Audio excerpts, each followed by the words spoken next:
Assalamualaikum warahmatullahi wabarakatuh. Apa kabar kawan-kawan semua? Semoga tetap dalam keadaan sehat walafiat.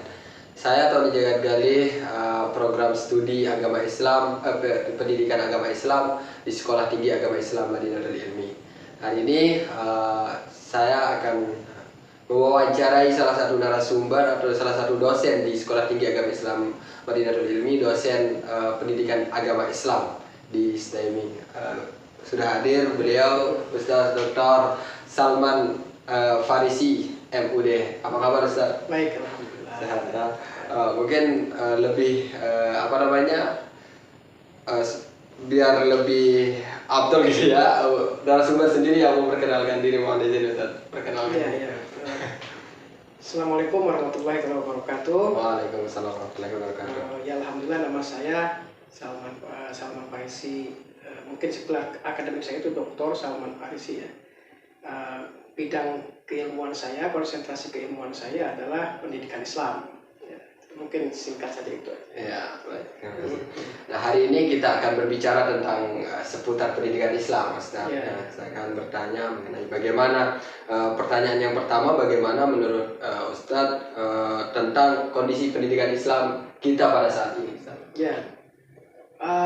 Pendidikan Islam itu pada masa jayanya memang menjadi satu teladan atau ya menjadi satu rujukan dari model pendidikan dunia ya pada masa kejayaan Islam. Tapi kemudian pada masa kejayaan Islam itu dicirikan oleh integrasi pengetahuan. Jadi bukan tidak ada sih sebenarnya, tapi arus utamanya tidak ada pertentangan misalkan antara ilmu nakli ya, ilmu yang disebut dengan ilmu agama saat ini dengan ilmu akli, ilmu rasional. Ilmu rasional itu pada satu ya ilmu filsafat, ilmu eksperimental dan sebagainya. Jadi pada masa kejayaan Islam semua ilmu itu baik yang bersumber dari teks Al-Quran dan hadis maupun yang bersumber dari ayat-ayat kauniyah alam semesta itu berkembang luar biasa ya. Sehingga kita mengenal misalkan para saintis, para ulama dan sebagainya. Tapi saat sekarang ketika dianggap sebagai masa-masa kemunduran Islam, umat Islam sekarang terjebak dalam dikotomi ya. Dikotomi itu maksudnya keterpilahan ya.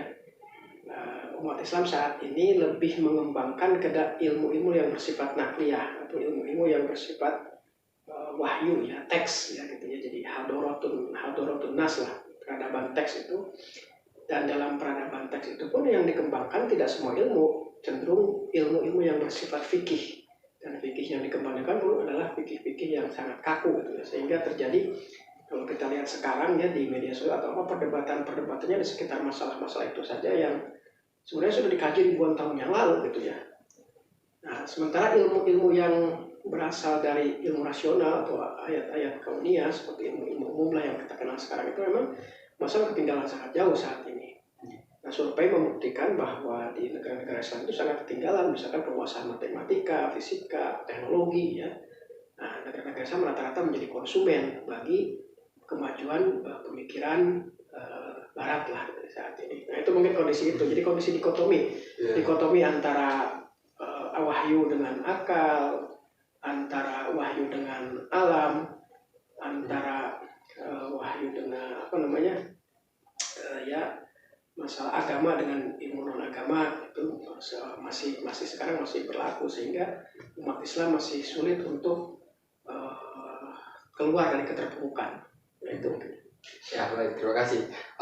Terus pertanyaan kedua yang saya ajukan, Ustaz, apa saja yang menjadi faktor penghambat pendidikan Islam kita? Ya seperti yang saya katakan tadi ya, pertama faktor dikotomi ya.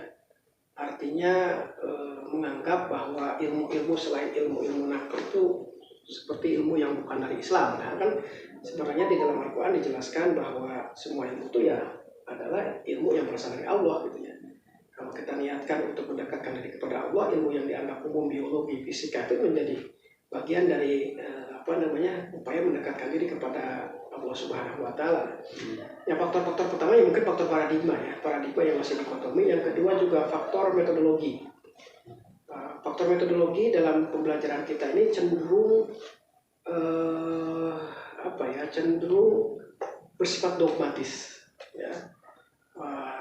berpikir kritis itu dianggap sesuatu yang aneh, gitu ya, critical thinking misalkan. Padahal itu adalah yang menyebabkan kita dulu umat Islam jaya, ya, dan sekarang pun peradaban Barat jaya karena ada critical thinking.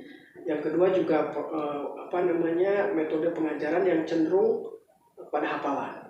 Ya, meskipun sebenarnya hafalan itu penting, tapi kalau dalam teori pendidikan modern itu kan hafalan itu adalah kemampuan di bawah gitu ya.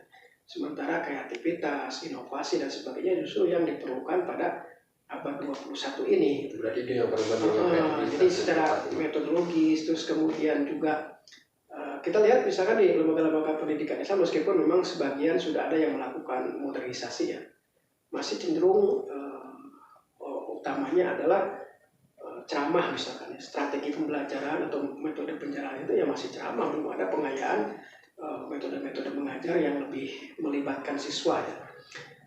Terus yang ketiga juga memang ada dari sisi ini cenderung kognitif ya, cenderung lebih menekankan kepada aspek hafalan atau aspek pemahaman yang bersifat kognisi.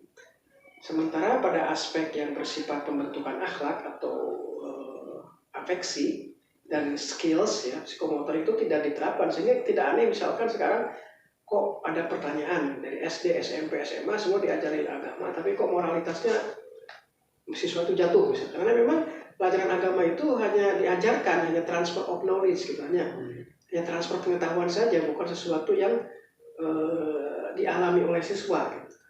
Nah, padahal agama itu adalah sebenarnya pada akhirnya kan akhlakul karimah, dan akhlak itu nggak bisa kalau tidak dipraktekkan, kalau tidak diberikan keteladanan dan pembiasaan. Nah mungkin itu ya, banyak sebenarnya, masih banyak lah, tapi itu yang saya kira 3 itu. Iya ya. Terus apa saja yang menjadi faktor pendorong pendidikan Islam? Saya kira faktor pendorong pertama ya, seringkali itu ada romantisisme lah, ada orang. Kita ini punya modal sejarah bahwa kita ini pernah jaya di Islam. Jadi Islam itu pernah dalam segala bidang pengetahuan dan termasuk juga pendidikan ini pernah jaya. Jadi artinya ini membuktikan bahwa Islam kompatibel dengan dengan kemodernan ini. Misalkan salah satu survei Islamicity Index ya, itu Islamicity Index ini dia mendaftar nilai-nilai Islam. Ya, salah satunya misalkan disiplin, cinta ilmu, cinta kebersihan, Islamicity Index itu.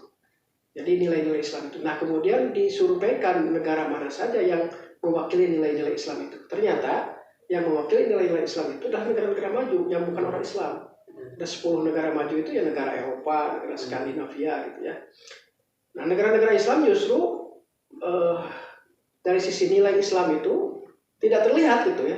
Nilai Islam itu kadang tidak disiplin, pengetahuannya tertinggal ya, kebersihannya itu. Jadi dari penelitian ini bisa dikatakan bahwa kalau yang dilihat itu nilai Islam, maka negara-negara yang tidak Islam itu Islami gitu ya. Eropa itu negara Islami. Tapi di negara-negara Islam, orang Islam tapi perilakunya tidak Islami. Nah, saya agak lupa sih kok ya, seorang intelektual itu mengatakan ketika saya berada di Eropa, saya melihat nilai Islam, Islami, nilai-nilai Islam. Tapi ketika di negara Islam, saya melihat orang Islam tapi tidak melihat nilai-nilai Islam.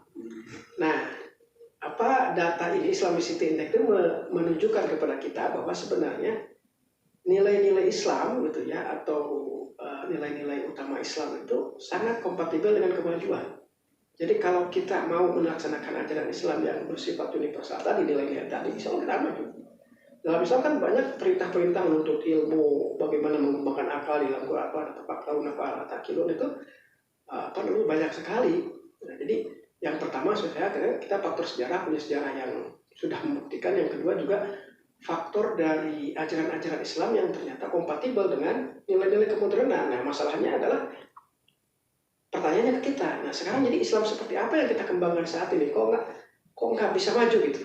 Nah, jadi daripada menyalahkan terus kepada pihak luar, digambarkan Islam itu korban kristenisasi, mungkin juga itu ada, tapi saya kira bukan itu pokok penting masalahnya. Korban imperialisme sebenarnya adalah kita harus melakukan perlindungan diri sendiri, kritik terhadap diri sendiri. Kenapa Islam di masa lalu bisa ada, Islam yang sama di masa sekarang kok nggak bisa maju, padahal ketika di nilai-nilai Islam ini disurveikan gitu ya, ternyata negara-negara maju itu nilai Islamnya maju karena nilai-nilai Islam itu. Cukupkan sampai di sini saja.